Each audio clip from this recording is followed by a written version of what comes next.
Afrika'nın nüfusunun 1,5 milyar kişi artacağını düşünürsek, bu kişilerin en az 500 milyonunun, 1/3'inin Avrupa'ya gitme ihtimali çok yüksek, çok fazla.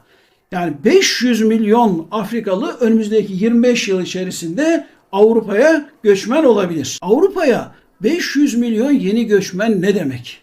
Bu rakam Avrupa'nın şu anki nüfusunun neredeyse 2 katına çıkması anlamına geliyor. Yani Avrupa Birliği ve İngiltere'yi aldığımız zaman Afrika'dan 500 milyon insan bu bölgeye gider ise bu bölgenin nüfusu 2 misline çıkar. Hani iş gücü açığının kapatılması anlamında bu belki olumlu bir haberdir. Ancak Almanların Almanya'da, Fransızların Fransa'da azınlık durumuna düşeceklerinin de bir habercisi olur bu. İlaveten bundan daha belki dramatik bir durum. Avrupa ülkeleri şu anda bile göçle baş etmekte zorlanıyorlar. Yeni gelenleri kendi toplumlarına, ekonomilerine bunları adapte edemiyorlar. Uyumlu hale getiremiyorlar. Eğer bu göç hızlanarak devam eder ise ve böyle yarım milyar insan gibi devasa bir rakama ulaşır ise Avrupa'nın bu kişilerle baş edemeyeceği ve müthiş bir krizin çıkacağı, buhranın çıkacağı aşikardır. Bu bir felaket anlamına gelir. Ve en nihayetinde öyle bir noktaya gelinir ki bunun artık geri dönüşü yoktur.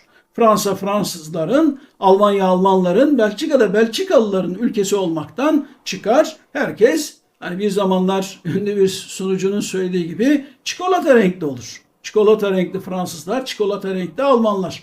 Belki daha iyi olur. Orasını bilemiyorum ama büyük ihtimalle bu senaryoları düşünen Fransızlar, İngilizler, Almanlar biraz kabus görüyorlardır. Batılı hükümetler ve kuruluşlar soruna kökünde çare bulmaya çalışıyorlar. Yani nüfusu Afrika'da ve Asya'da durdurmak istiyorlar. Üçüncü dünya ülkelerinin nüfuslarını azaltma, durdurma aslına bakarsanız 1950'lerin, 1960'ların projesi.